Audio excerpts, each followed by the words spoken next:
اس کے لیے بھائی کا غم اتنا چھوٹا نہیں تھا کہ جلدی زائل ہو جاتا، مگر زندگی کسی کے غم اور دکھ کی وجہ سے رکا نہیں کرتی۔ وہ تو بہتے دریا کی صورت ہر دم روا دوا رہتی ہے، نہ تو خوشی کے انبار اس کی راہ میں رکاوٹ ڈال سکتے ہیں اور نہ غم کے پہاڑ اس کا راستہ روک سکتے ہیں۔ زندگی تو بس چلتی رہتی ہے۔ اس نے دوبارہ کالج جانا شروع کر دیا تھا۔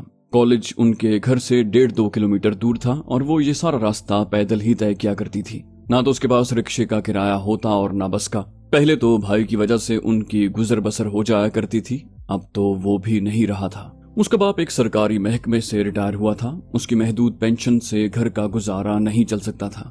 بیٹے کی ناگہانی وفات کے بعد بشرا خاتون نے محلے کے متمول افراد کے ہاں کام کرنا شروع کر دیا۔ 2-3 گھروں کے برتن بھانڈے دھو کر اور گھر کی جھاڑ پونچھ کر کے اسے اتنا کچھ مل جاتا کہ وہ زندگی کی گاڑی کو آگے دھکیل سکیں۔ تناوش کو تعلیم جاری رکھنے میں کوئی فائدہ نظر نہیں آ رہا تھا۔ وہ بھی ماں کا ہاتھ بٹانا چاہتی تھی، لیکن ماں بیٹی کو دلاور شیخ کی دھمکی کھائے جا رہی تھی۔ اس نے واضح طور پر کہا تھا کہ اگر اس نے تعلیم کا سلسلہ منقطع کر دیا تو وہ اسے اٹھا کر لے جائے گا، ورنہ وہ اپنی بیوی کو BA پاس دیکھنے کا متمنی تھا اور BA کرنے تک وہ اس مصیبت سے جان چھڑائے رکھنا چاہتی تھی۔ اس کے ساتھ یہ بھی حقیقت تھی کہ اس کی ماں بھی اس حق میں نہیں تھی کہ وہ لوگوں کے گھروں میں جھاڑو پونچھا کرے۔ یوں بھی اس کی شکل و صورت ایسی تھی کہ گھر میں موجود مردوں کی نیت خراب ہوتے دیر نہ لگتی۔ کبھی کبھی وہ سوچتی کہ گھر سے کہیں بھاگ جائے، مگر اس کے ساتھ ہی یہ حقیقت اس کی آنکھیں کھول دیتی کہ آخر کو وہ جائے گی کہاں، اور پھر ایک دلاور شیخ سے جان چھڑا کے شاید اسے کتنے دلاوروں کو بھگتنا پڑے۔ اس کی ماں نے بھی یہی سوچا تھا، لیکن تھوڑے مختلف انداز میں۔ اس نے گھر بیچ کر اپنی بیٹی کے ساتھ بھاگ جانے کا سوچا۔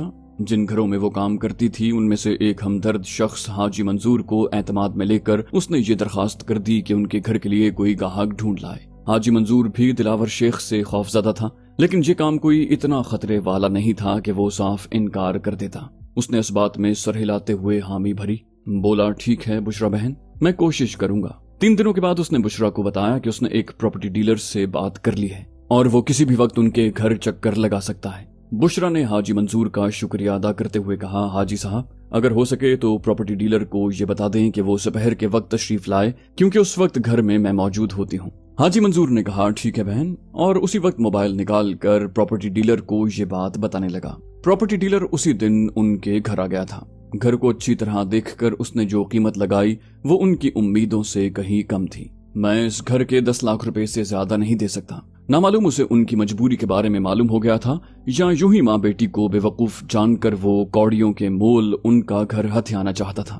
بشرا خاتون لجاجت سے بولی، بھائی جان ہم غریب ماں بیٹی کا یہی ایک ٹھکانہ ہے اور اسے بیچ کر ہم اپنے سر چھپانے کے لیے کوئی اور جگہ دیکھیں گے۔ خدا را اتنی کم قیمت نہ لگائیں کہ ہم ایک کمرے کا کوارٹر بھی نہ خرید سکیں۔ وہ کاروباری لہجے میں بولا، بہن جی 10-12 مرلے کے مکان کی کیا قیمت لگاؤں؟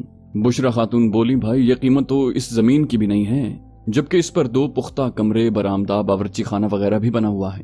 ڈیلر بولا، دیکھیں بہن جی آخری اور حتمی بات کروں گا، اگر پسند نہ آئے تو کسی اور کو بلوا لینا۔ بشرا خاتون کی آنکھوں میں آنسو آ گئے۔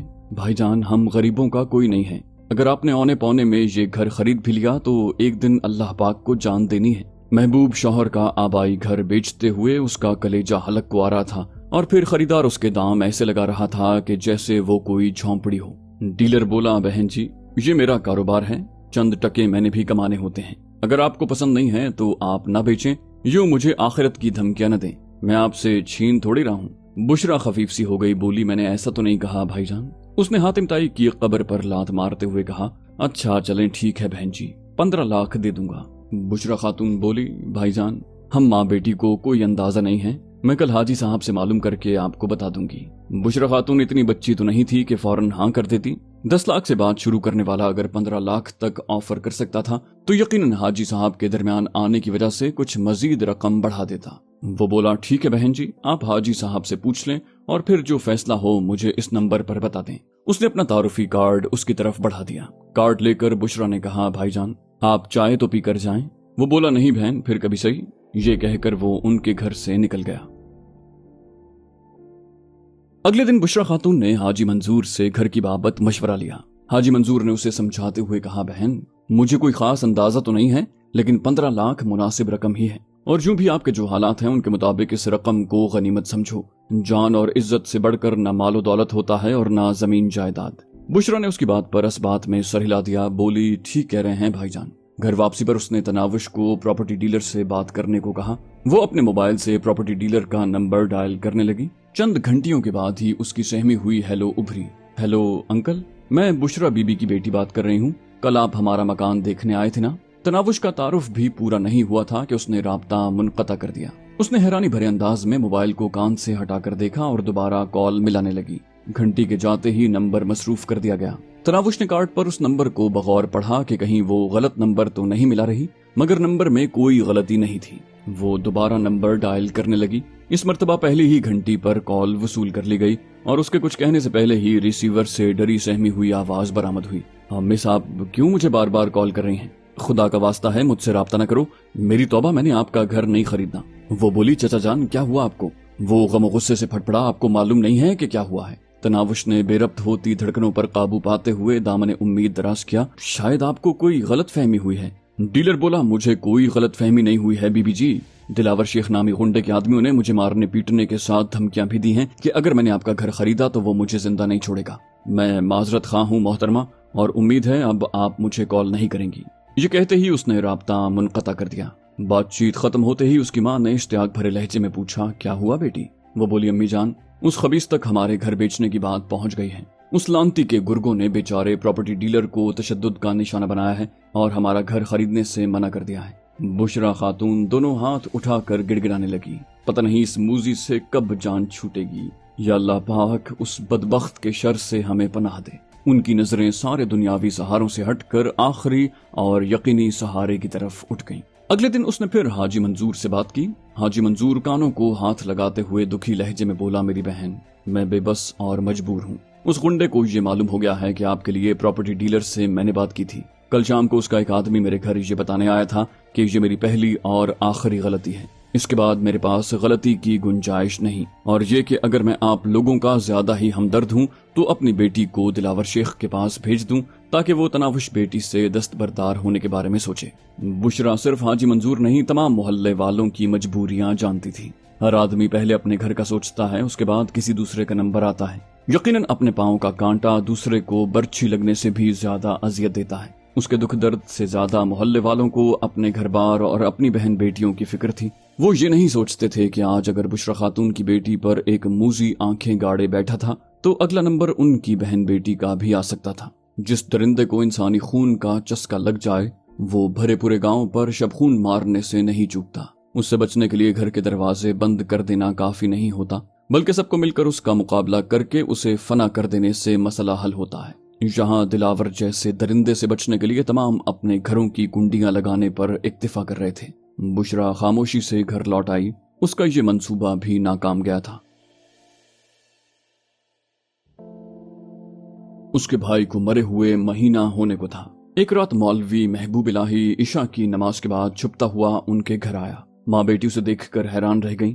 दिलावर की इतनी सख्त धमकी के बावजूद वो उनकी मदद करने से बाज नहीं आ रहा था। वो बुशरा खातून को मशवरा देते हुए बोला, बुशरा बहन, बेहतर होगा कि जल्द से जल्द तनावुश बेटी के हाथ पीले कर दो, वरना उस बदबख्त खबीस से कोई बैद नहीं कि कब कोई घटिया हरकत कर गुजरे।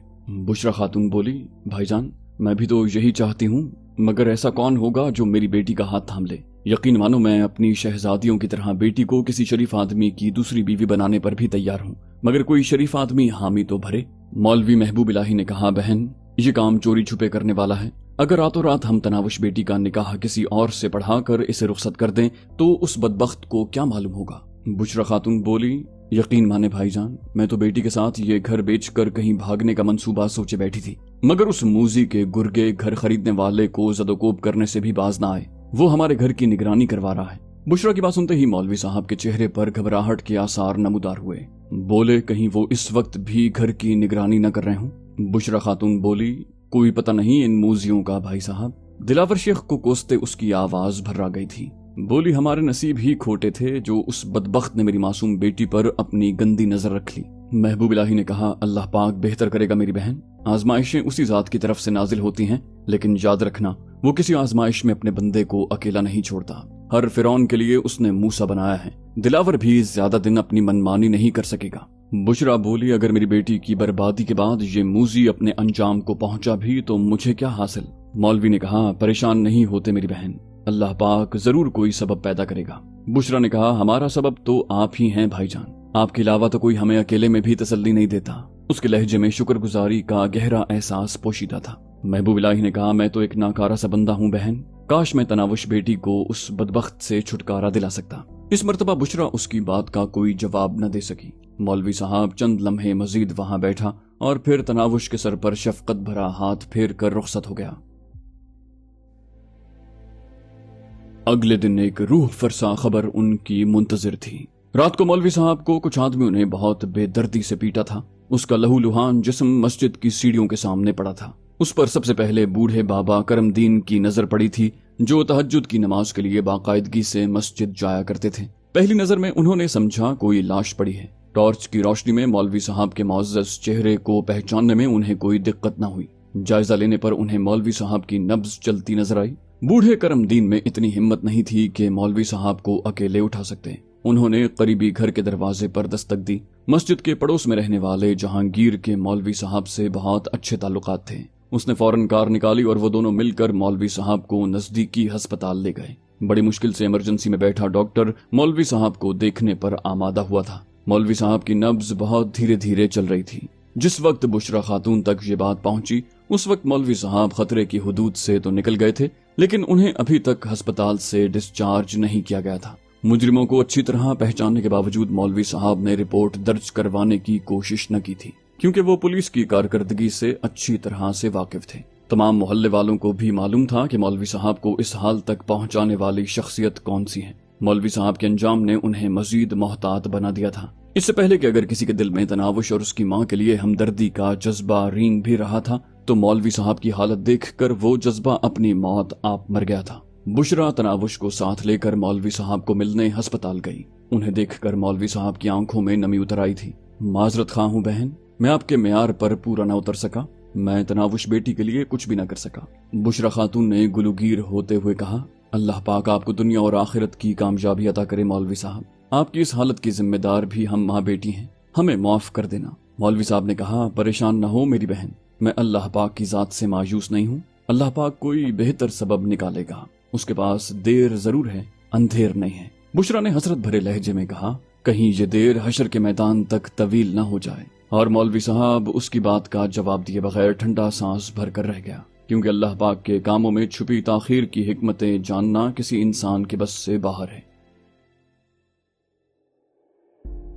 हफ्ते 10 दिन के बाद मौलवी महबूब इलाही सेहतयाब होकर घर आ गया था, लेकिन अब उसमें उतनी हिम्मत बाकी नहीं रही थी कि दिलावर शेख का मुकाबला कर सकता। मोहल्ले वालों ने इस काम में किसी भी किस्म की मदद करने से माजूरी जाहिर की थी। उन्हीं दिनों तनावुश को माँ की जबानी मालूम हुआ कि मौलवी महबूब इलाही वो मोहल्ला छोड़कर कहीं और जाने की कोशिश में है। उन जैसे मुखलिस इंसान के मोहल्ले से चले जाने के ख्याल ने तनावुश को उदास कर दिया था, मगर वो कुछ भी तो नहीं कर सकती थी। मौलवी साहब अपने मकान के लिए कोई मुनासिब खरीदार ढूंढ रहे थे। उसके बाद उन्होंने चले जाना था। मौलवी साहब जैसे मुखलिस और नेक शख्स को सिर्फ इस वजह से मोहल्ला छोड़ना पड़ रहा था कि वो माँ बेटी की मदद नहीं कर पाए थे, और आने वाले दिनों में दिलावर शेख की मजीद खबासतों से आंखें चुराने के लिए वो अपना आबाई घर छोड़ने पर तैयार हो गए थे। मोहल्ले के काफी बुजुर्गों ने दबे लफ्जों में मौलवी साहब को इस इकदाम से बाज रखने की कोशिश की थी, लेकिन जो लोग एक गुंडे के खिलाफ मौलवी साहब के साथ कंधे से कंधा मिलाकर खड़े नहीं हुए थे, वो अपनी बात मनवाने के मजाज नहीं थे।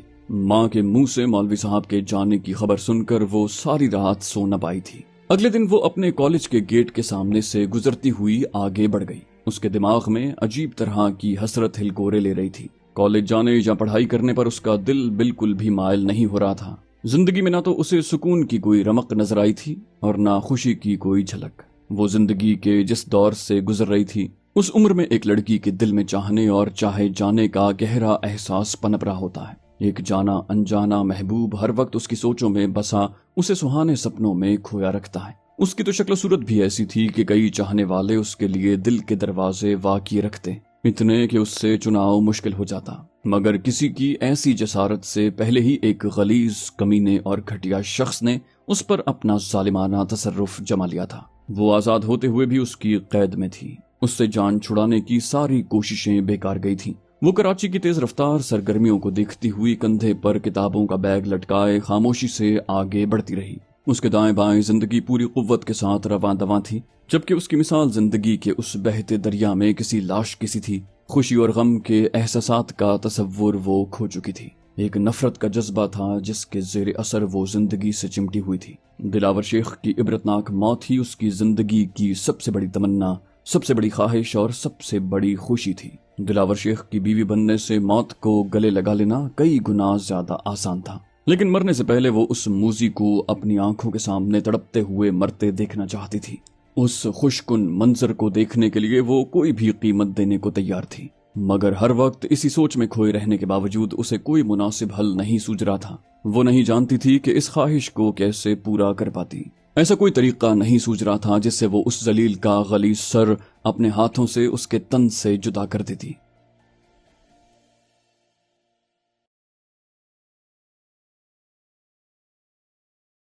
تو دوستو، یہ تھی ہماری آج کی ایپیسوڈ۔ امید کرتے ہیں آپ کو ہماری کہانی پسند آئی ہوگی۔ جانے سے پہلے اس ویڈیو کو لائک کیجئے اور شیئر کرنا مت بھولیے۔ کامنٹ کر کے ہمیں بتائیے کہ آپ کو ہماری ویڈیو کیسی لگی، اور اگر ابھی تک آپ نے اس چینل کو سبسکرائب نہیں کیا تو اسے سبسکرائب کیجئے اور بیل آئیکن دبا کر آل نوٹیفیکیشنز آن کر لیجئے۔